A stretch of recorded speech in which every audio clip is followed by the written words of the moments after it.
Thanks so much for joining us today here on this Friday afternoon. I'm Brooke Hash, and we are following some developing news in downtown Louisville. Police, fire, and EMS on the scene, along with the Police Health and Public Safety Division, where officers tell us they needed to remove trespassers inside a vacant high-rise at 5th and Jefferson.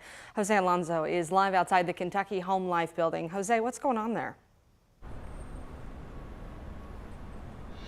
Brooke, we still don't know entirely what's going on. There's a lot of questions here, but what we do know right now is that the Codes and Regulations Department, they did order to vacate this entire building and that there is no immediate threat to the public. So if you're here downtown, don't worry too much about it. They're still just getting things underway. But here's what we do know at this moment, and that's on Friday morning, Codes and Regulations ordered the emergency securing of the exterior part of the Kentucky Home Life building. They told us they found multiple people trespassing inside the property and that they needed to be removed. We did briefly hear from the department director about why he ordered this removal.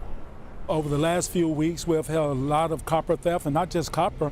We've had wiring for internet accesses. As you see, this building is interconnected with other existing businesses. So it is AT&T has problem keeping that internet service for some of these buildings, and so it's just been a big problem of keeping the building safe and secure.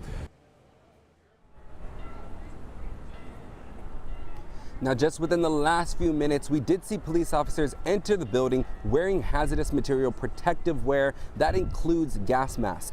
But we have yet to see anyone come out of the building at this moment. And like I said, there's a lot of questions that we are still asking at this moment. Hopefully we will be hearing from Mr. Price here real soon. I did see him walking around talking to everybody, making sure they got what's going on. But we've yet to see anybody come out of this building. And even if they do, we have the question on where do they go from here and what services will be offered. We're going to stick around here and keep updating you later throughout the day. Reporting live in downtown Louisville, Jose Alonso, WHAS11 on your side. Jose, thank you so much. I know you'll be staying there throughout the afternoon to monitor that situation. Meanwhile, it is a hot day and going to be even hotter tomorrow. Our Reed Yaden is hanging out at the Louisville Zoo this afternoon, seeing how the animals are cooling off. Indeed, we're at Glacier Run. Behind me is the polar bear exhibit, and the male bear, he's in the water enjoying things right now. Now, you ask, how long is the heat going to stay with us? Certainly through the weekend and the early part of next week. Rain chances are nil, so just get ready for heat and humidity. We're already in the low 80s. Take a look at our temperature spread over the next 12 hours, and we'll move into the low 90s this afternoon. So the heat and the humidity have returned. It will be late in the week before we begin to get a break, and we'll be discussing that. So complete weekend forecast and the 7-day outlook coming up when we return in a few minutes from a visit here at the Louisville Zoo. All right, Reed, looking forward to seeing the polar bear swimming around. Well, Ford Motor Company is considering Shelbyville for a $400 million plant with a focus on electric vehicles. It's expected to create up to 260 jobs with an average hourly wage of $36, including benefits. Nothing is a done deal at this point. This is just a look looking for this solution, but the idea was given full support during a Kentucky Economic Development Finance Authority board meeting. Kentucky, as you know, is already home to Ford's most profitable plant, the Kentucky Truck Plant, as well as the Louisville Assembly Plant. AT&T says nearly all of its cellular customers were exposed in a massive security breach 2 years ago. That's call and text message records of tens of millions of people. AT&T said the breach did not include the content of the calls and text messages, and it's not believed any of it's publicly available. It blamed an illegal download on a third-party cloud platform for the hack and said at least one person has been arrested. Former LMPD detective Brett Hankison is asking for access to data from Breonna Taylor's cell phone. Hankison was the key figure, one of them, in the botched 2020 raid, which resulted in Taylor's death. Doug Proffitt explains the new motion filed ahead of the detective's upcoming federal trial. Brett Hankison is charged with depriving Breonna Taylor and her neighbors of their civil rights and using excessive force when he randomly fired 10 rounds into each of their apartments during the overnight raid on March 13, 2020. Hankison wants access to Taylor's cell phone in an effort to recover information they claim can show whether Taylor knew about an ongoing series of raids on the night she was killed. They say about 15 minutes elapsed between the first raids in another part of town and then the raid at 12:40 a.m. on Taylor's apartment. Hankison's attorneys argue that it was more than enough time for others to notify her, which would mean Taylor and her boyfriend Kenny Walker knew it was police knocking and were not surprised when police burst in the door. The motion says law enforcement officials have had Taylor's phone since the raid and have made several attempts to recover the data from the phone, but have failed to do so. Hankison's attorneys are asking the judge to grant their expert 1 hour with the phone to verify whether the phone is truly compromised.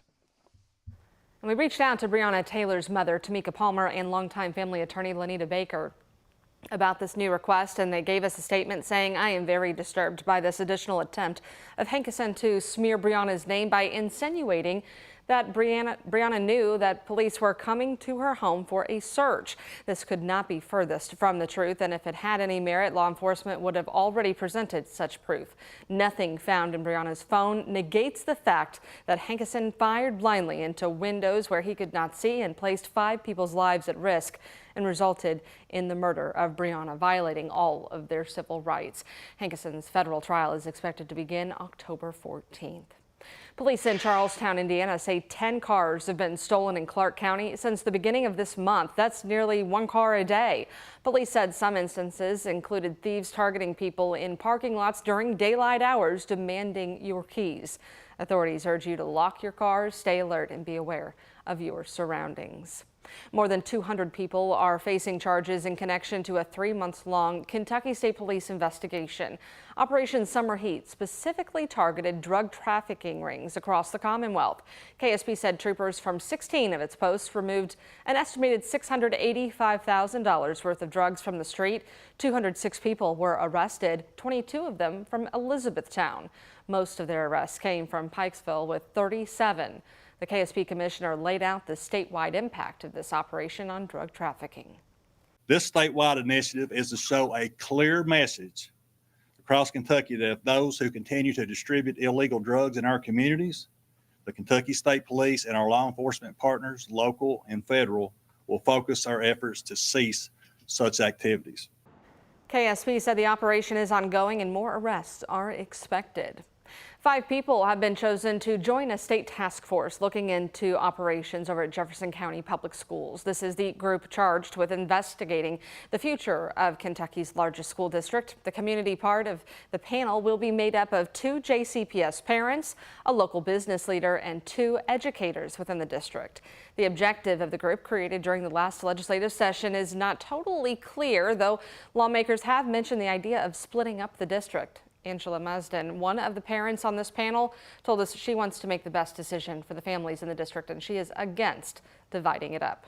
We'll be really trying to make sure that we fix the structure that we have right now. I don't think that we need to divide it. I think that we have good things that are happening in Jefferson County Public Schools, and I think those things need to be highlighted and looked at, but I also think that we have things that are not doing well, right? And so we need to look at those things and then try to figure out solutions from that. Republican Representative Kim Banta and Senator Mike Nemes will lead the task force. It's also including several other Republican and Democratic state lawmakers. The first meeting is Monday. In a lengthy statement, JCPS said it expects this task force to approach its work without a political agenda. And we are learning more about a request to prevent JCPS from implementing its new transportation plan on the first day of school. Louisville attorney Teddy Gordon is asking a federal judge to immediately restore bus service for all JCPS students. He wants the district to return to the transportation plan it used last year. The easiest thing for this judge to do right now for the start of school is go back to the previous plan. That way there's no discrimination. If the judge does issue the restraining order, then the district, I think, has to unwind everything that they decided to do as it relates to the, quote, new transportation plan that they're going to put in place. It would throw the district into, I would suggest, total disarray. Former JCPS board member Sam Corbett, who you just heard from, says he does agree with the basis of the lawsuit, but the timing of this request is tricky. He said even if that motion is granted, stopping the district's new transportation plan is a tall order. A proposed U of L policy to ban yard signs and chalked sidewalks is drawing a lot of criticism over free speech concerns. The ban would apply to any yard sign not providing directions, as well as any writing in regular chalk. While the university says it's part of an effort to clean up the campus, one professor told us the policy goes too far. These are kids, right? It's chalk. So rather than creating an environment with so many rules around speech and signage that criminalizes it and makes it punitive for our students, encourage it, and it shows a life of public engagement and civic engagement. We asked the university who is behind the proposed policy but have not heard back. A comment period on this proposal is open through today, and there is a link to add comments. You can click on this story under the Education tab at WHAS11.com. Also today, lane closures will begin on the Sherman-Minton Bridge as part of its renewal project. Starting at 6 this evening, there will only be one lane open in each direction. That will last until 1 o'clock tomorrow afternoon. And then here are the big closures. Next Friday, the 19th, the westbound lanes from Kentucky to Indiana will shut down overnight for 3 days. That'll be through Monday, the 22nd, when it opens at 6 a.m. The westbound lanes will close once again for a 9-day stretch starting Friday, August 2nd. The eastbound lanes will remain open during all of those closures.